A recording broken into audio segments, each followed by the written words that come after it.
Good morning, good afternoon, ladies and gentlemen, dear friends, dear colleagues. It's a great honor and pleasure to welcome you to ISGA webinar entitled Thyroid Disorders in Gynecology and Obstetrics, a Clinical Approach. It's a very important topic because many patients, approximately 30 or 40% of our patients who come to our practice come with thyroid problems. So the webinar was to be chaired by Professor Massimo Tonacchiera, endocrinologist from University of Pisa, but unfortunately, due to health reasons, he cannot attend our meeting today. Wishing him to much health, let me open this webinar as a chairman and lecturer. For the beginning, so I would like to introduce myself. So my name is Andrzej Milewicz. I'm a professor emeritus of University of Medicine in Wrocław. I was a chief for endocrine clinic for many, many years.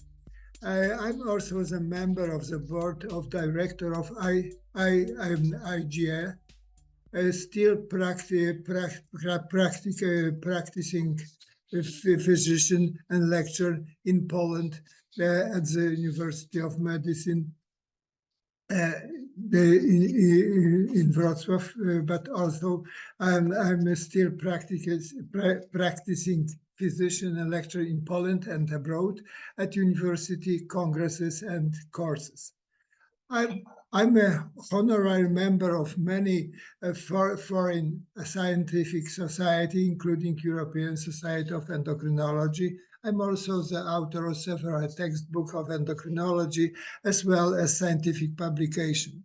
The topic of my presentation is thyroid function and reproduction in women.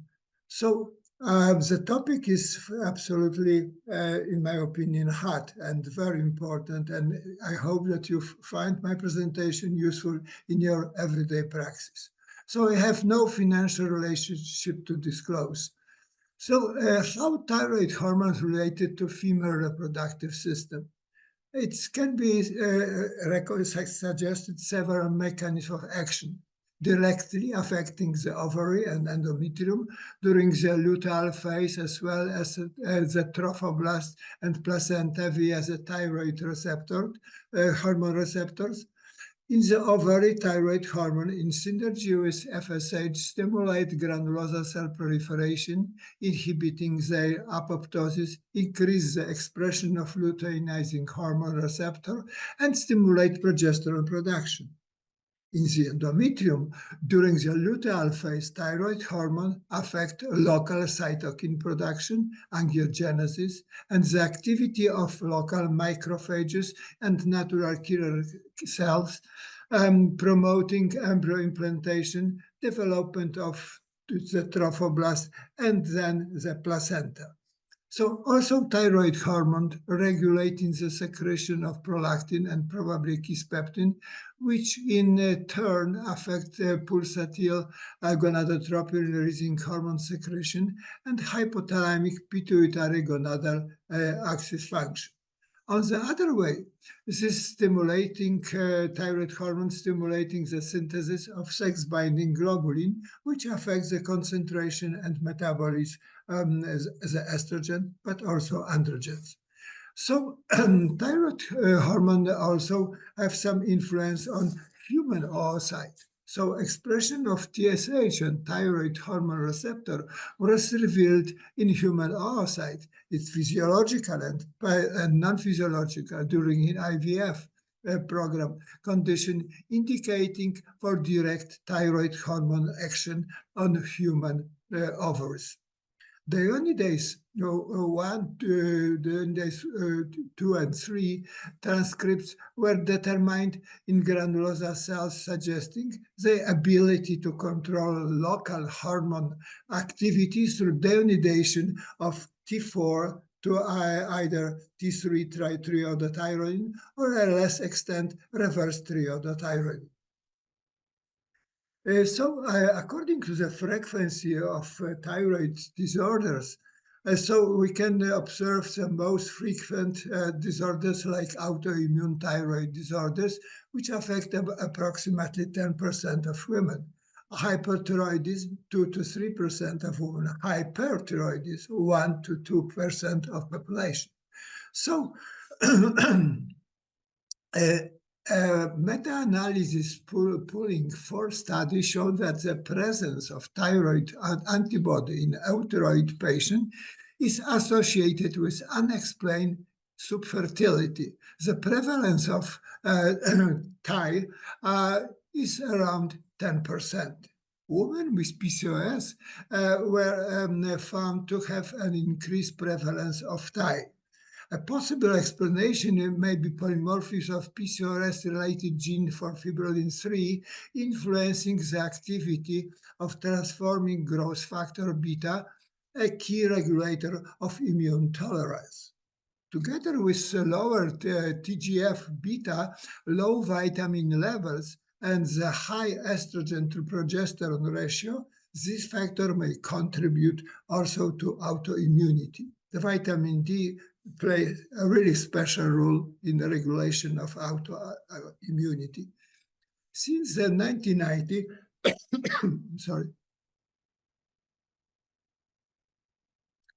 several studies have been published on the impact of Thy on the outcome after HRT. However, the data are conflicting. In a retrospective study, pregnancy outcome between 114 Thy positive and 4 versus 495 Thy negative infertile women was compared. And what the authors found. So no significant differences in fertilization, implantation, pregnancy rate, live birth rates, or higher risk of miscarriages could be revealed. A positive Thy status increases the risk of developing subclinical hypothyroidism.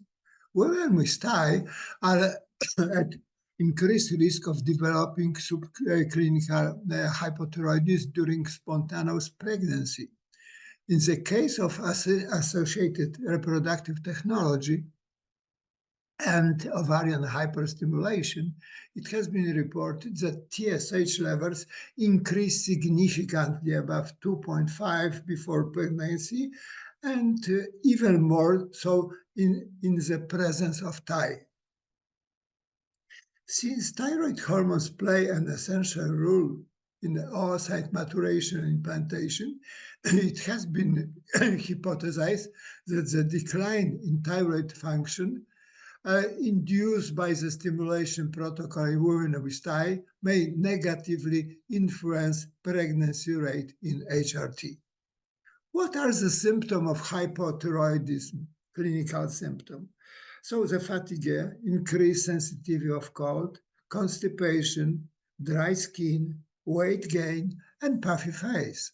So the prevalence of hypothyroidism is dependent if we can discuss about serious hypothyroidism or subclinical hypothyroidism. According to severe hypothyroidism, we can find such disturbances in 2 to 3% of women. According to population-based study, the prevalence of subclinical hyperthyroidism range between 4 to 15%, so several times higher.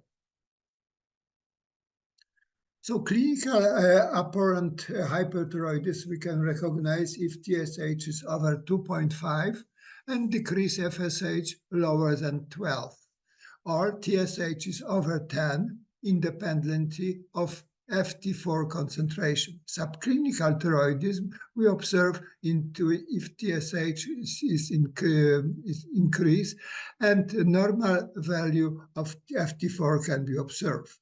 So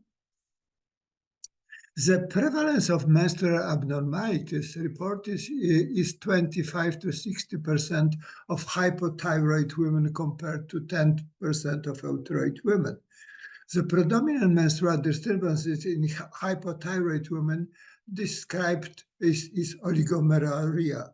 The association of subclinical hypothyroidism with infertility is not consistent in the literature. This can partially be explained by different cutoff used to define the upper limit of normal of TSH concentration and the link of well-designed prospective study. So according to sex hormone profile in hypothyroidism patient, we can expect lower levels of estradiol, HCBG, slightly elevated prolactin, as well as androstenedione and GnRH. In cross-sectional survey of 700 infertile women, 16, that's been 2.3%, had elevated TSH levels. In a large retrospective cross-sectional study in over 11,000 women in Denmark, impaired fertility was associated with subclinical hypothyroidism, defined as a TSH of a 3.7. A recent cross-sectional study also showed higher normal TSH levels in women with unexplained fertility compared to fertile controls. So, what we can expect in subclinical hypothyroidism, in 1 for 5 women with infertility is diagnosed with subclinical hypothyroidism. It's a home message. It's very important information. 1 for 5 of infertile women have subclinical hypothyroidism. So they presented elevated slightly prolactin. They presented disturbances of ovulation disorders, risk of miscarriages, as well as increased levels of antibody ATPO index. So L-troxin treatment introduction significantly decrease the risk or several hormonal disturbances observed of subclinical hypothyroidism.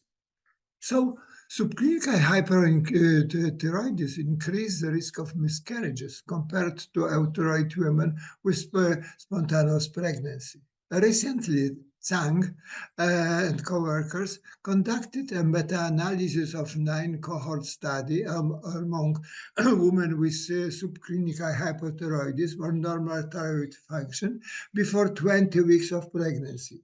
What they found that the women with subclinical hypothyroidism show higher prevalence of miscarriages. That's the next very important home message. Subclinical hypothyroidism is a high risk for miscarriages.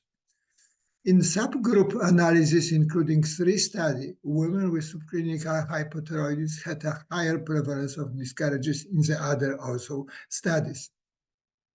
So what we can say about subclinical hypothyroidism and intrauterine insemination? In study by Carmon and co-workers among euthyroid patients, preconceptional TSH value in a high normal range was observed between 2.5 to 4.9 and were no associated with adverse intrauterine insemination outcomes in terms of live birth, clinical pregnancy, or spontaneous abortion. The recent retrospective cohort study found that among euthyroid patients, preconceptional TSH values between 2.5 to 4.9 did not have a negative effect on intrauterine insemination. So what we can say about the treatment of hypothyroidism and pregnancy? L-troxin as the most common drug in treatment of hypothyroidism therapy is indicated for pregnancy planning patients with TSH concentration value between 2.5 and standard upper range for the particular laboratory, especially at anti-TPO titer increase levels. Most of patients to my practice coming with planning pregnancy or with in the first trimester of pregnancy with TSH higher than 2.5.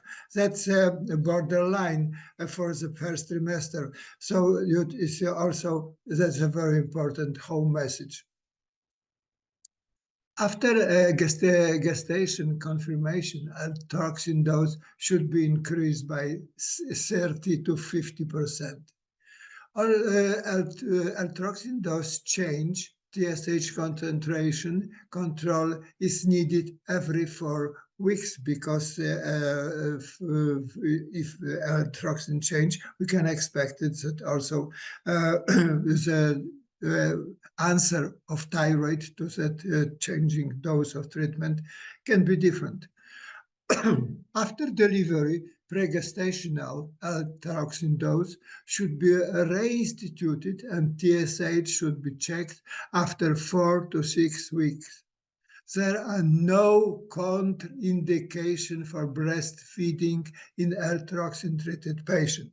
That's a very important also home message. Remember about that.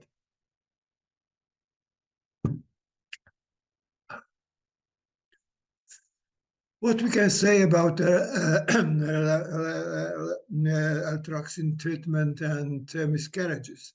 So in the meta-analysis made by Zhang and coworkers, analysis including 2 studies compared the influence of treatment without intervention in subclinical hypothyroidism on the risk of miscarriages. The results indicated that compared with patients which underwent effective drug treatment, the risk of miscarriages increased significantly in patients without intervention with an overall combined significant levels. The current guidelines suggest treating subclinical hypothyroidism with levothyroxine during gestation with the aim of keeping TSH lower than 2.5. Remember, that's a very important also home message.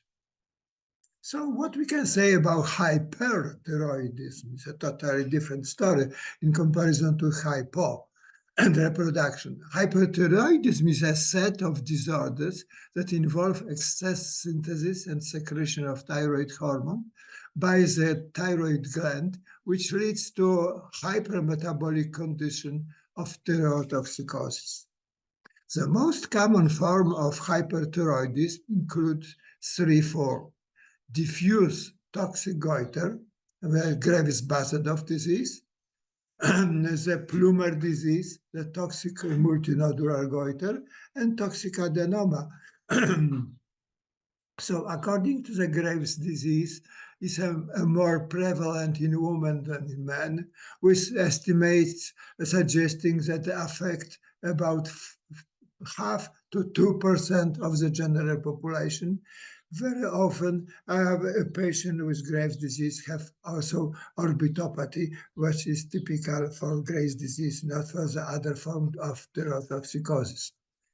According to toxic multinodular goiter, Plummer disease, tend to occur more frequently in older individuals, partially those over age of 60. The prevalence increases with age, and it is more common in the region of iodine deficiency. Is also important information. So toxic adenoma estimates suggest that toxic adenoma account for approximately 5 to 10% of cases of hyperthyroidism. However, the effect prevalence may vary among different population and region. Toxic adenoma are more commonly observed in older individuals, as Plummer disease, particularly those over the age of 60, and they tend to occur more frequently in the area with iodine sufficient rather than iodine deficiency, in contrast to Plummer disease. Thyrotoxicosis we observe when thyroid hormones are elevated with or without increased thyroid hormone synthesis. As the most frequent form of thyrotoxicosis is excess intake of thyroid hormone medication, I mean levothyroxine, or result from temporary excess release of thyroid hormone due to subacute thyroiditis, which we observe very often in pregnant women. So what are the common symptoms of hyperthyroidism? Common symptoms including nervousness, anxiety, increased perspiration, heat intolerance, hyperactivity, palpitation, and weight loss, strong feel of hunger, diarrhea, fragile finger nails, shaking hands, what is very important, very often, muscle cramps, arrhythmia, and enlarged thyroid, broken hair, and hair loss. So the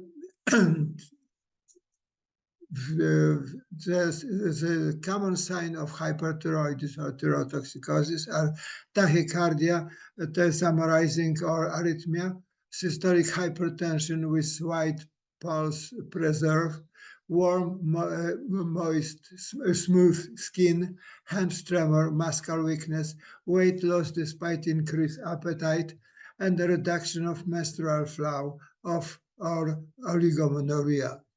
So we can also expect different form of the thyrotoxicosis depend of age.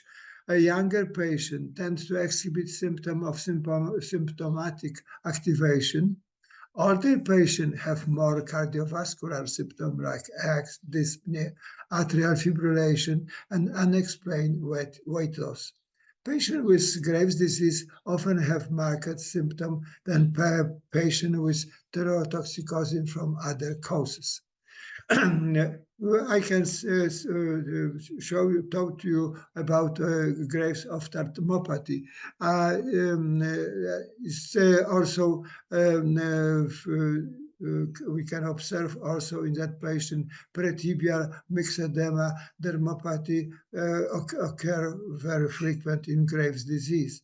Elevated thyroid hormone levels associated with subacute thyroiditis may occur as a part of post-viral syndrome or a year on the end of the pregnancy, postpartum subacute thyroiditis.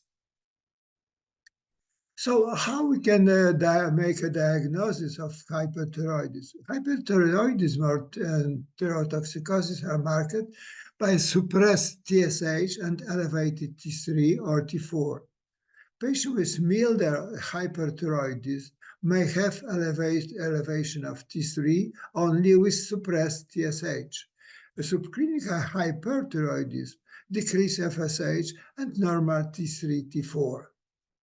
So what we can say about antibody and hyperthyroidism? Antithyroid peroxidase antibody elevation with autoimmune thyroid disease were observed in 85% of Graves' disease. Thyroid hormone antibody trap are typically for Graves' disease, also known as a thyroid stimulating immunoglobulin, TSI, long-acting thyroid stimulator LUTs, were found in 36 to 81% of Graves' disease. So, in Graves' disease, significantly elevated anti-TPO and elevated TRAP can be observed.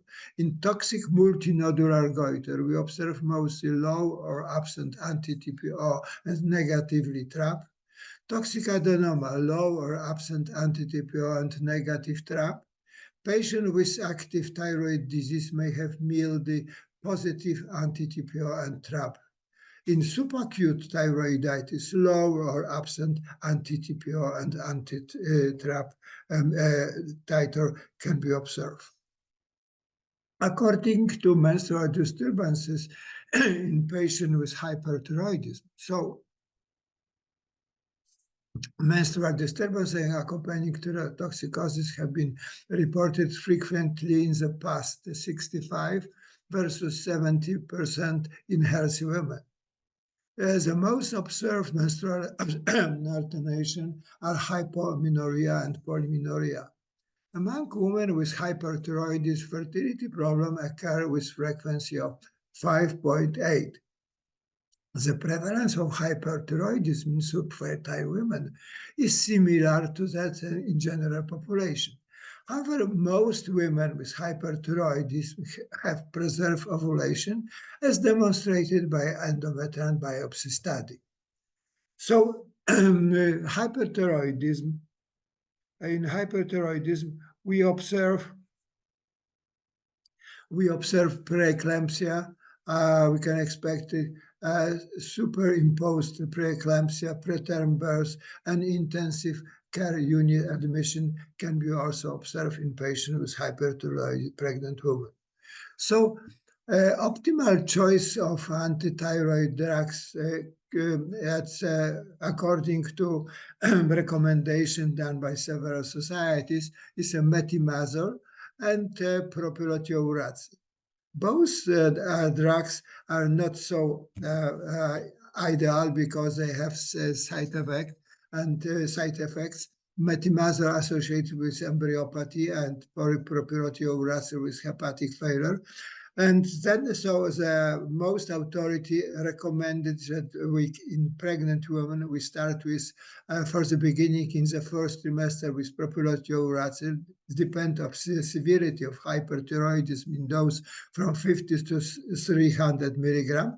And then in second and third trimester, metimazole in those 5 to 15 milligram, depends of severity of hyperthyroidism. That's the next very important home message. 2 drugs for treatment of hyperthyroidism in women with planning pregnancy or pregnant in the first trimester, propionate, and second and third one, metimazole. So in initial stage of treatment, follow-up should be continued every 2 weeks. After euthyroid maintenance, check tests should be continued every 2 to 4 weeks, depend of the cases. The combination of the thyroid hormone with anti-thyroid drugs is absolutely prohibited. That's the next absolutely very, very important home message. We cannot use both drugs at the same time in that patient. So it's next very important information for your everyday practice. There are no contraindication for breastfeeding in patient treated with drugs. But there is no contraindication for breastfeeding in hyperthyroid patient if metimazole dose is not exceed 20 milligram and propionate 300 milligram. That's the first very important information. That's the home message. And second home message, according to the breastfeeding, is that drugs should be taken after breastfeeding, preserving 3 hours break before the next one. So remember, that's a very, very important point which you must inform your patient. So in the end of the day, so as a first recommendation on the basis of my presentation is in all women diagnosed with fertility problems, evaluation of thyroid function is recommended according to estimation of TSH, anti-TPO, anti-TG. In women with elevated anti-TPO and anti-TG concentration and euthyroidism who are not treated with altroxin, this treatment should be initiated to achieve TSH concentration lower than 2.5. That's very important next recommendation. Third recommendation, Euthyroid women with elevated anti-TPO, anti-TG concentration who are undergoing HRT, whether treated with eltroxin or not, require close monitoring, assessment of TSH concentration on the day of the second positive HCG result confirming pregnancy, following by TSH and FT4 testing every 4 weeks until mild pregnancy, and then last once around the 30 weeks of pregnancy. Recommendation number 4, over hypothyroidism should be treated with eltroxin according to the general accepted principle, both in females and male diagnosis and treated for fertility problems. Recommendation 5, subclinical hyperthyroidism should be treated with eltroxin in women undergoing fertility treatment, especially before planning HRT involving controlled ovarian stimulation, so that TSH concentration must be lower than 2.5. And recommendation 6, the general recommendation for management of hyperthyroidism in women planning a pregnancy or pregnant are the following: in the first trimester methimazole, propionate in second and third trimester. Recommendation 7, there should be an interval between radioactive iodine administration and attempting to become pregnant. For women, it should be 12 months, for men, 4 to 6 months. Recommendation 8, last, the decision to implement surgical treatment in subfertile patients with thyroid cancer should not be delayed because of procreative plans. So in the end of my presentation, I would like to invite you as a member of the board of ISGE to Rome next week on March. So it's a 40 years anniversary Congress. It's very, very important. The program is absolutely fascinating, preparing by our president, Professor Simoncini. So see you in Rome. Thank you so much. And then, so I have pleasure now to introduce the friend of mine, Professor Svetlana Vujovic, the well-known scientist. Professor Svetlana is a professor of internal medicine, endocrinologist, director of clinical of endocrinology, diabetes and disease of metabolism, University Clinic Center in Belgrade, Serbia, head of a National Center of Infertility and Endocrinology of Gender. She's the president of Serbian Society for Endocrinology and of Gender, president of the Serbian Menopausal Society, board member of ISGE, board member of European Society of Gynecology, and past board member of European and International Menopause Society. She wrote 30 books, over 500 papers, first Serbian medical encyclopedia. She's a reviewer in many journals. Svetlana, the floor is yours. Thank you very much, my dearest friend, Professor Milewicz. And first of all, I would like to thank Professor Andrea Genazzani for organizing everything, and Tommaso Simoncini for continuing in ISGE for these nice webinars. And now I would like to start with my presentation. So, influences of thyroid function on menstrual cycle irregularities. It will be not so easy after Professor Milewicz to see and to say many other more things, but I'll try to. Hippocrates, father of medicine, used to say human health can't be treated separately from the natural environment, meaning that everything what's going outside our bodies influence them, and especially thyroid gland. And of course, our menstrual cycles and cycles of our patients. So whatever is something what can be stressors can influence it. Von Basetov was the first one discovered hyperthyroidism in 1840 and described amenorrhea in hyperthyroidism. And then we have today to think about many hypothalamic hormones influencing pituitary and later on other glands. Today we are talking about thyroid releasing hormone and influences of TSH and then thyroxine and effects with all other hormones in the body of our patients.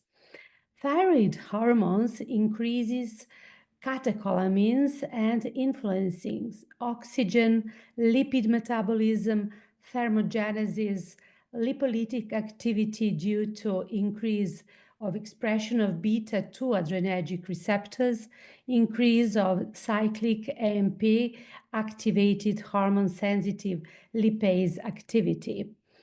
And as we have heard, Graves' disease is present in about 1% of all patients and autoimmune thyroiditis in 3.5 per 1,000 women. But as women are getting older, this number is growing and increasing, and it is 25 women per 1,000 women in all ladies who are 80 years of age. And all that manifestations, symptoms, and signs of hypo and hyperthyroidism can involve all body of women and influence their lives completely. So we have to detect it as soon as possible. Thyroid releasing hormone effects are directly on ovaries, then it increases prolactin, TSH, SHBG, and GnRH are influenced also. TSH receptors are present on immature oocytes. So, whenever we are talking about IVF clinics and going to artificial pregnancy, then we have to think about TSH. In hypothyroidism, GnRH secretion and peripheral estradiol metabolism are disturbed. LH pulsatility is abnormal and prolactin increased. Hemostasis is defective, and free steroid fractions, excretion of 2-oxyestrogens, and peripheral aromatization are increased. So many things are going on during waiting for conception. It is a great counseling that and advice that TSH has to be between 1 to 2.5. TRH test in the early follicular phase can be done, and it will be very helpful and very useful in a specific situation. Insufficient response in this TRH test, meaning latent hyperthyroidism, and we have to think about changing the levels of thyroid hormones before pregnancy. Exaggerated response, meaning TSH over 20 units per liter, meaning lower fertility rate. And these tests can be useful also before pregnancy.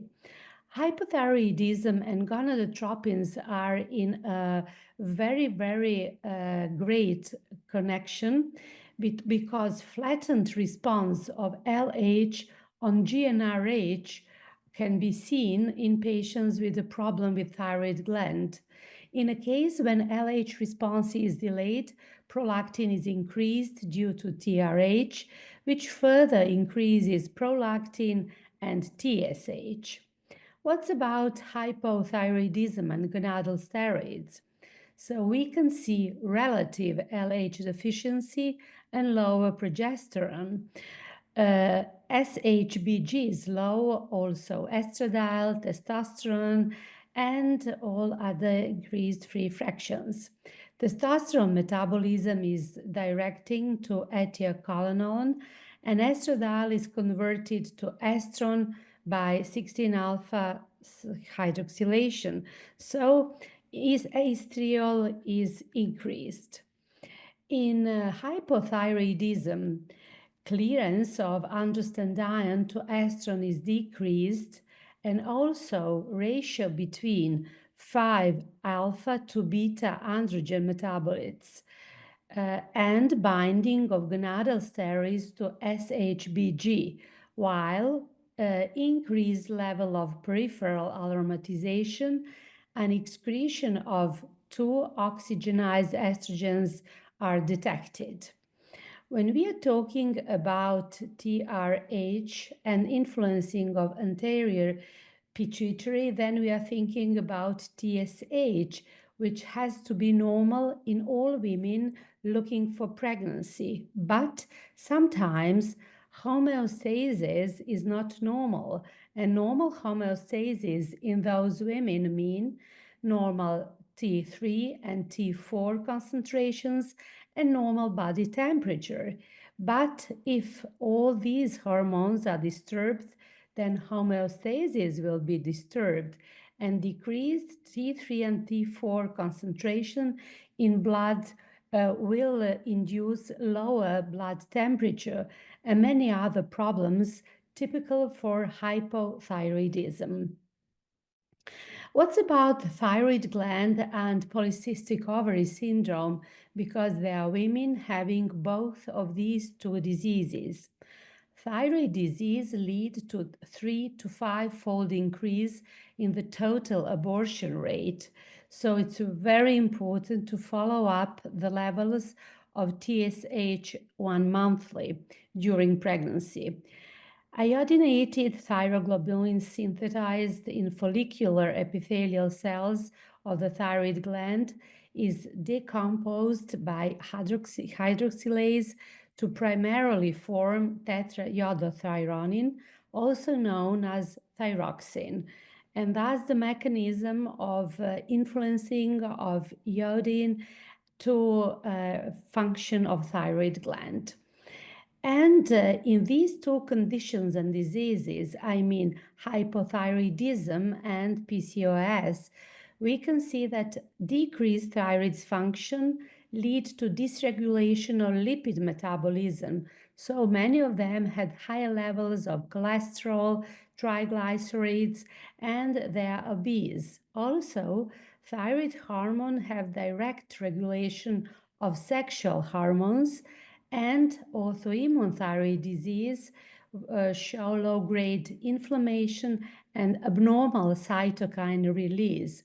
So decreased thyroid function will lead to dysregulation of glucose metabolism, typical for PCOS.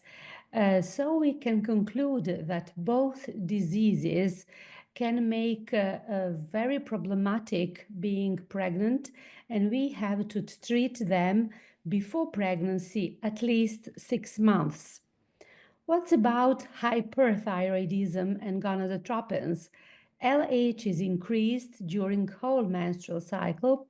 Pulsatile characteristics of FSH and LH are the same with those in controls. LH peak is absent, and antithyroid drugs decrease LH. So hyperthyroxinemia is a consequence of exacerbated response to GnRH. 2 to 3 times is higher estradiol, and SHBG is increased, as well as estradiol and decreased clearance of estradiol. Testosterone and androstenedione are increased, and increased conversion of androstenedione to estrone, estradiol, testosterone, and testosterone to estradiol and dihydrotestosterone. In women with cycle irregularities, TPO antibodies are 4 times more frequent compared to controls. And very often we can see that thyroid autoimmune disease is in connection with endometriosis, another autoimmune disorder, and premature ovarian insufficiency, which is very important because they are going together and making pregnancy more complicated. 25 to 44% of women with endometriosis have thyroid autoimmune disease, and very often they don't know that they have, let's say, subclinical hypothyroidism or something like that. 27% of PCO have also thyroid autoimmune diseases. In such a thyroid disease, autoimmune and Hashimoto thyroiditis, there is a sensitization of autoreactive CD3 helper cells of thyroid antigens appears to be initiating all that events, and progressive depletion of thyroid epithelial cells, which are gradually replaced by mononuclear cells infiltration and fibrosis. So we can see that CD4 T cell can influence B cells and autoreactive plasma cells, leading to necrosis and apoptosis, and of course through hypothyroidism.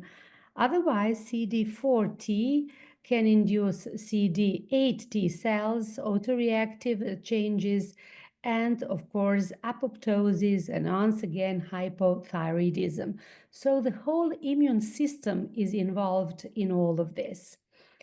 And very often we can see that connection between major histocompatibility genes, HLA, and immunoregulatory genes and environmental factors will give active failure of the gland. And at the other side, thyroid-specific genes and existential factors lead to latent failure and to autoimmune thyroid disease. So we can make distinction between active failure, which is abruptly happened, and latent failure. And there are many environmental factors influencing eventual starting of thyroid diseases, among them smoking, alcohol consumption, then iodine, vitamin D, stressors, infections, drugs can be present, and many genes are present, and we are not detecting them routinely, I mean in all clinics, but we have to think about that it is a really genetic disease.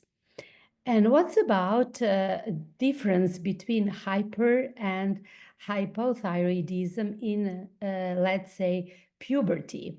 In hypothyroid person, it will be expected precox puberty, and in hyperthyroidism, late onset puberty. Also, opsomenorrhea, oligomenorrhea, amenorrhea. But in hypothyroid persons, we can expect menorrhagia, polymenorrhea, and dysmenorrhea. So we have to ask our patients about all characteristics of menstrual bleeding and quantity, quality, and maybe appearance of pain. What's about endometrium in all that persons? In hypothyroid person, we can see that proliferative endometrium can be present in 46%, which is really a high incidence.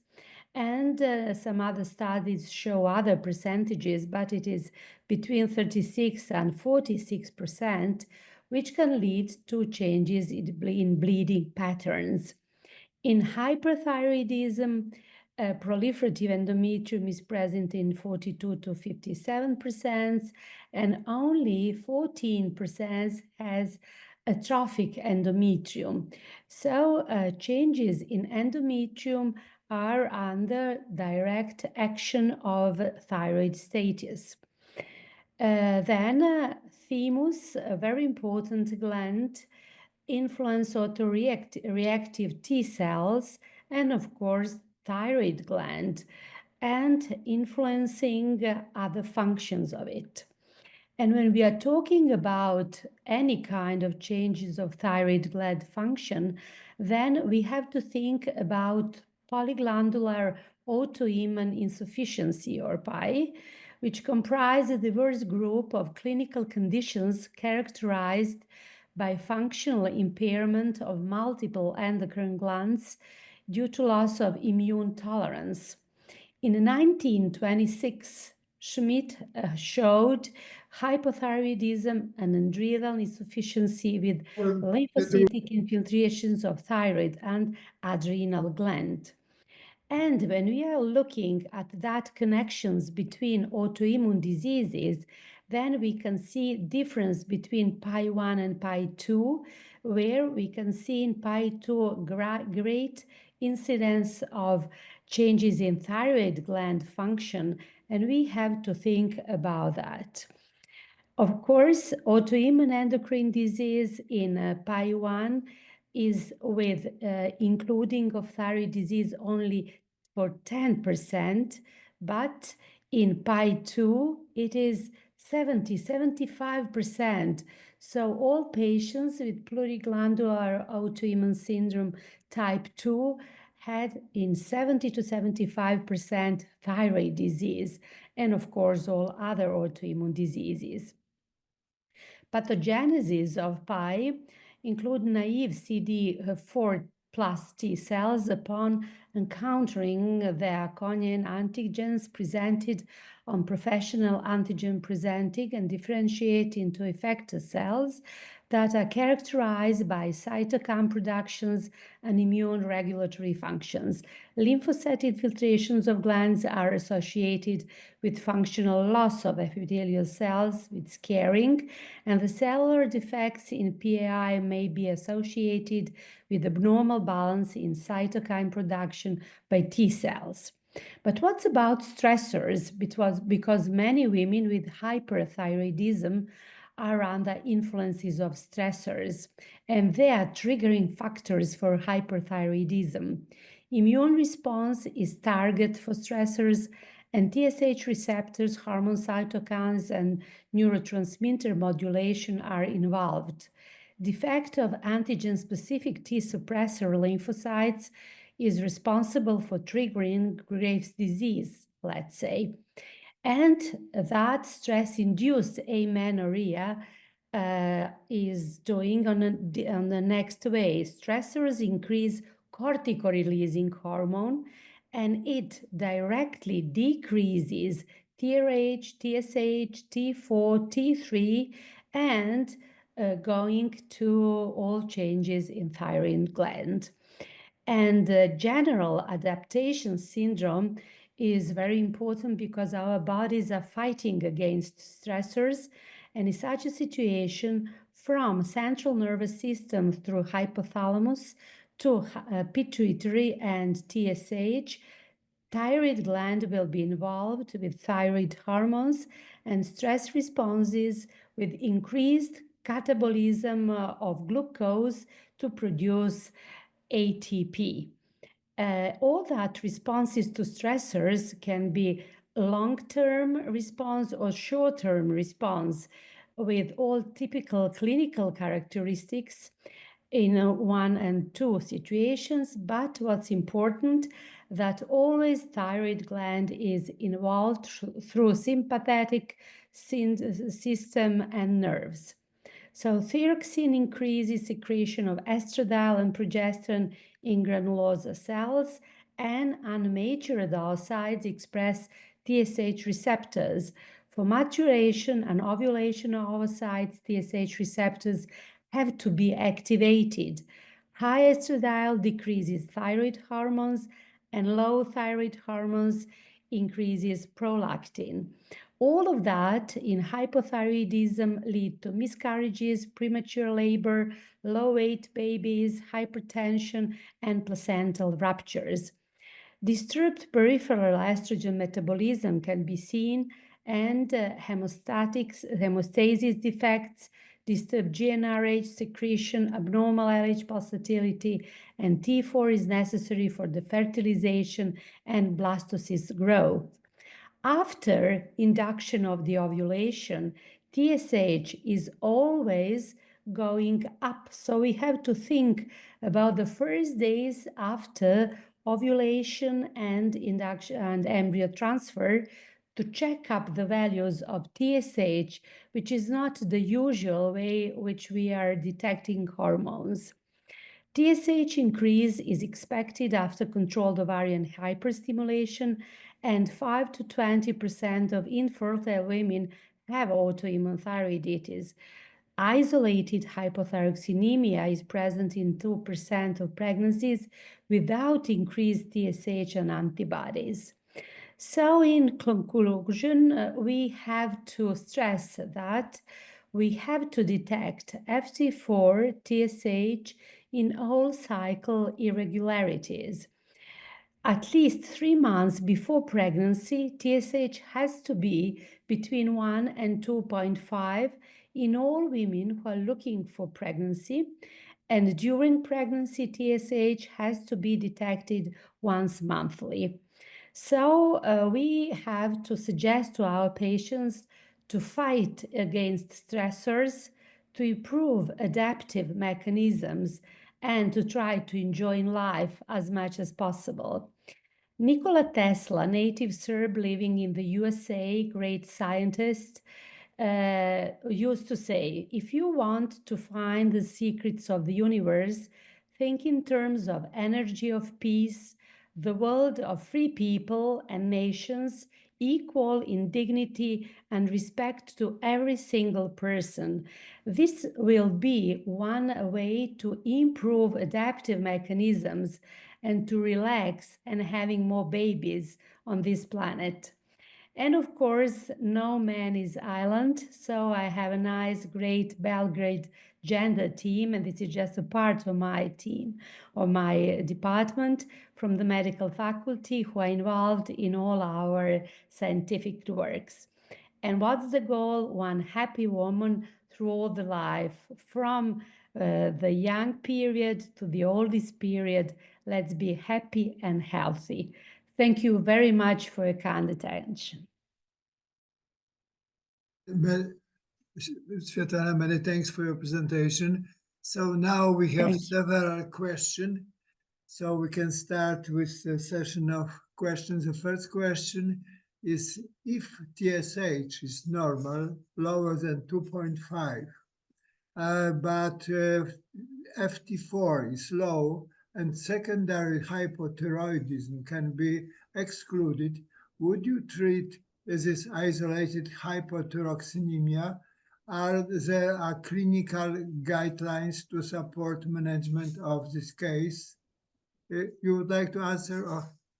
Yes, it is very rare condition. In fact, very often they are in correlation, T4 and TSH, but it depends of clinical situation and other characteristics of symptoms and signs. But we are not treating only results, but a patient. So I will first once more detect T4 or free T4 much better in another lab, and to see is it a truth really. And if it is, then if I have to add something, it will be very, very small amounts of drug. So I think that also I would like to make a short comment that several medicine have influence for, especially for TSH, but also for thyroid binding globulin, which decided about the metabolism of thyroid hormone. For that reason, if we don't know too much more about the patient, we cannot clearly answer for that question. But for sure, if the FT4 is low and the patient have some clinical symptom, so we can treat it. That's no comments. Yes. So the next question is, some clinicians prescribe low dose levothyroxine after a transvaginal oocyte retrieval, even in women with normal TSH and FT4 before embryo transfer. What is your opinion on this approach? Are there any data suggesting that low-dose levothyroxine could improve endometrial receptivity? So I think my presentation shows that levothyroxine decrease the level of miscarriages. So that's that have some influence for endometrium. But what is your opinion, Svetlana? I started to do something what is not usual practice, and it's not written in all guidelines, No. and that is detection of FT4 and TSH 3 days before aspiration and 3 days after embryo transfer to detect FT4 and TSH. And if there are any changes in all that hormones, then we can add a low doses, and really it improves fertility rate.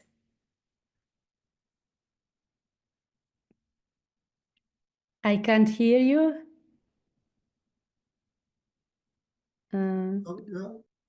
Yes, now, yes. In case of subclinical hypothyroidism with TSH lower than 10 and no sign of autoimmune thyroiditis, guidelines usually don't recommend treatment, but some studies suggesting there are many still will benefit. What is your clinical approach in such a situation?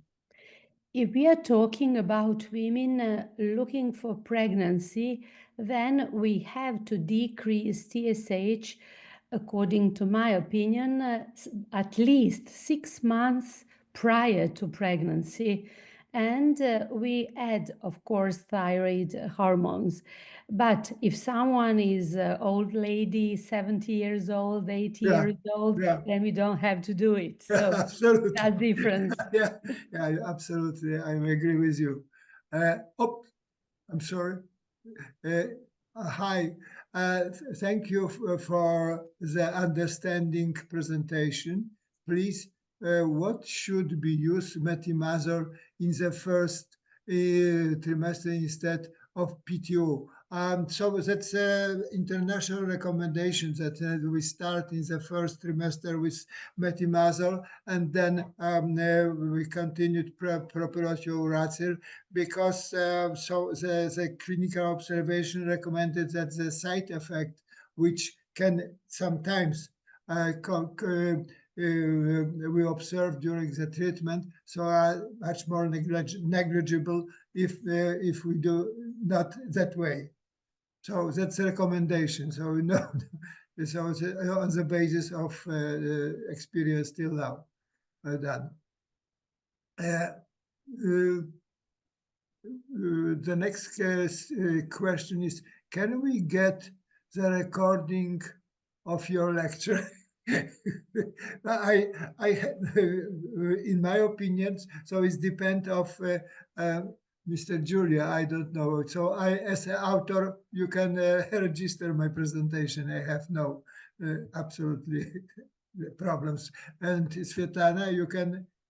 I have no problems to share my knowledge like a missionary. So I like to spread my knowledge to anyone on this nice planet. So anyone can see it, no problems. Professor, this is an information for all of you that are listening now. The recordings will be on YouTube on our channel, ISG channel. Okay. It is possible to have thyroid dysfunction after the respiratory virus infection.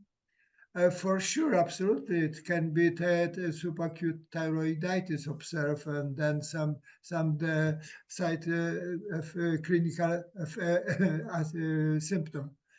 So maybe I can add something if you, Andrei, yes, please. Yes. Very interesting story was when we had COVID infection with patients, let's say with premature ovarian insufficiency, who Yes. has very good treated with estradiol and progesterone. And we can conclude that after COVID, all these women with POI, well treated with gonadal steroids, had lower incidence of thyroid disorders than other people, than controls. So it's very important that all women had normal values of gonadal steroids and regular cycles. Maybe just to add it. Thank you.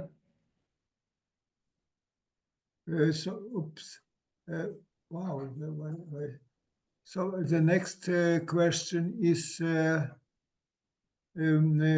greetings from Kathmandu. So hello, it's great to hear you. Congratulations, Professor, for excellent education and information presentation, Dr. Dali. Thank you, Dr. Dali. That's our great honor and pleasure. Rather than suggesting to women that they lower their stressor, we should approach pregnancy in interdisciplinary teams to provide social, psychological, etc. help. And you answer? Yes, of course. When I'm talking about stressor, then I'm thinking about everyday lives. And all of us know how we live in all big towns, let's say, and that's difference with someone who is living in the nature or somewhere where a lower level of stressors. For me, it's very important to go to bed at 10 p.m., which is biologically proved that it's very important. Then not to work more than 8 hours daily, then to have 1 hour daily for yourself, meaning that you do some sport or whatever you want to. And of course, try to share love with other people, try to be together, to speak, not to look only at phones and electronics and be alone. So we have to be together and to share energy of love, and then stressors will go down. That's always my suggestion to my patients. So the next question is there is some evidence about correlation between hypothyroidism severity and outcome of preeclampsia. What about the onset of pregnancy? When we are talking about preeclampsia and even eclampsia, we have to think about the health of women 6 months before pregnancy, meaning that all of them it is advisable to have normal weight on the very beginning. Then don't have hypertension on the beginning of pregnancy.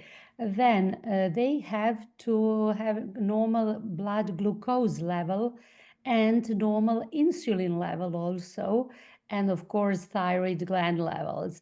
If it is so, and if we are following up month by month some levels of TSH and other hormones, then we can escape eclampsia. And sometimes if we have an obese woman who is pregnant, she can even lose in weight during pregnancy, many kilos, and then eclampsia will not happen. So we have to have proactive status against eclampsia and try to stop it, to make impossible all that factors who are leading to eclampsia with many controls, with every month control. Thank you. The next one is normal T4 and T3 in a phase of TSH, which is constantly less than 0.1. Does this increase risk of osteoporosis even if thyroid hormones are normal in menopausal women? Specialist, we can ask specialists. Of course, when we are talking about osteoporosis, then we have to think about the peak bone mass reaching about 30 years of age. So nobody of us know how our bones looks like when we were 30 years of age, or our patients.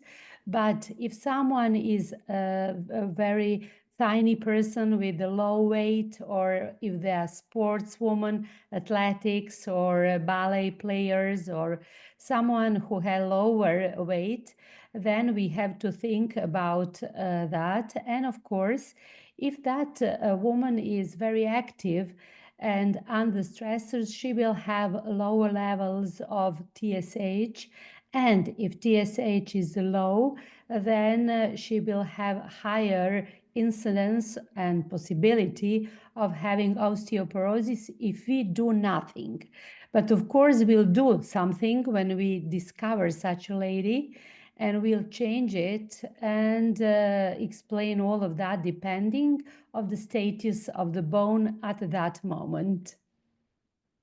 So how do you usually approach levothyroxine treatment in women with subclinical hypothyroidism during preconception and pregnancy? Do you follow any specific dosing strategy for different trimester, or do you adjust it purely based on TSH levels? So I think that the dose of levothyroxine depend of clinical stage of patient at first, and so mostly because the pregnant woman using a lot of medicine. So I usually estimate it also FT4, because then so I'm surely I know what's going on with thyroid hormone, because TSH sometimes it's not absolutely precise information about the situation of hormone, thyroid hormone metabolism. Are you agree? Yes. Thank you. The next question is, what is the good time to do TSH and T4 before IVF? At least 6 months before that, better to say, if one couple can have a baby after 1 year of intercourses, which are regular, then we have to find out what's going on, and not to go on the first level to IVF clinics for IVF process, but to find out all these reasons why they can't have a baby with normal intercourses. So it's very important to find all that different hormones and other changes. And when you change it and when you make it normal, then pregnancy can be. I have some patients with had, let's say, 30 times IVFs and nothing happened. And then I find out some things which stopped ovulation or something other, having influences and impact on endometrium. And when we change all these things, they have normal pregnancy in normal intercourse. So we have to make a very good preconceptional diagnosis in every individual persons before IVFs. And so I have also short comments. So we must remember that women who are planning to go to IVF before that time, so they very often use oral contraceptive. And then so they stopped and started to be pregnant. And we must remember that oral contraceptive strongly stimulating thyroid binding globulin, which have the influence for especially for T3, T4, but not for free T3 and T4 as well. Also in TSH most don't change, but we must about that remember about that maybe so that better is estimated TSH and not T4 but FT4 free thyroxine. So we are doing always FT4 in my clinic. Yeah. Clinic, it's much better. Thank you, Svetlana. So the next is hi. Thank you for your great lecture. I'm interested for more people are thinking about iodine protocol as a way to help body with reproduction and PCOS and thyroid. Are there any evidence that supports this theory about iodine protocol? Today we are too much talking about iodine because of all things going on in the world, and it is very popular, I will say, these days. But iodine can't save the planet by itself, so we have to measure it and to see when and to whom we have to add it, because In some countries or regions, there are enough amounts of iodine, but mostly it is deficient.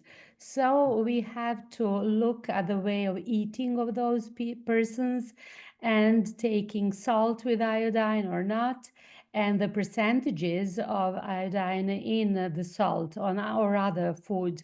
So it will be very useful to know the levels of iodine in that person itself.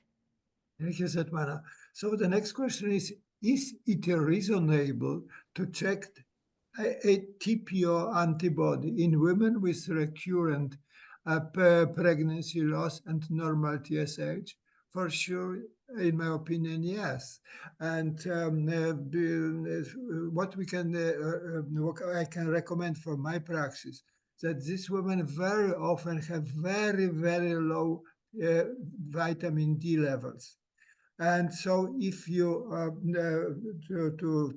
to solve that problem, start with, treat with vitamin D. So they have absolutely positive influence for autoimmunity, and the titer of an antibody decrease. So that's my suggestion, practical suggestion. There are many things influencing antibodies, and vitamin D or hormone D is very, very important, and it is a routine part of praxis also in our clinic to detect it and to add it in all other situations. So it's much better when it is in a normal range. So excellent presentation. Sometime in clinical practice, we advise, for instance, 1.5 tablet of thyroxine, but the PTS are not eating the other half. Can we make in 2 tabs and reduce the follow-up duration? So I don't understand. Me too. I don't know what is the intention of the author of this question. So I'm sorry. The next question is, in subclinical hypothyroidism, should we start medicine in infertile female? So I think that our presentation clearly shows that it makes sense and it's very helpful. And the next one is thyroid disorders increase the rate of abortion. So that's our presentation also clearly show. So we are in the end. Very fruitful meeting, I hope, also for participants. It was really nice to see you after a long time. Svetlana, thank you for your excellent presentation. And see you soon, probably in Rome next year. Dear Professor Milewicz, I was so honored to be with you, the most distinguished and popular person in our world of endocrinology, and my great friend, to be with you this afternoon, and all these nice people hearing us. And thanks to Julia as well to help. Yeah, as well, me too. And of course, Julia Shaker Professor Genazzani, always, forever, and Mazo. And of course, we'll be in Rome, in wonderful Rome next March, because it's, among other things, at the time of our birthdays, isn't it? Yeah, 40 years, my God. So let's We are still young. Thank you very much. See you soon in Rome. Bye-bye, All the dear best. friends. Bye. Thank you. Bye.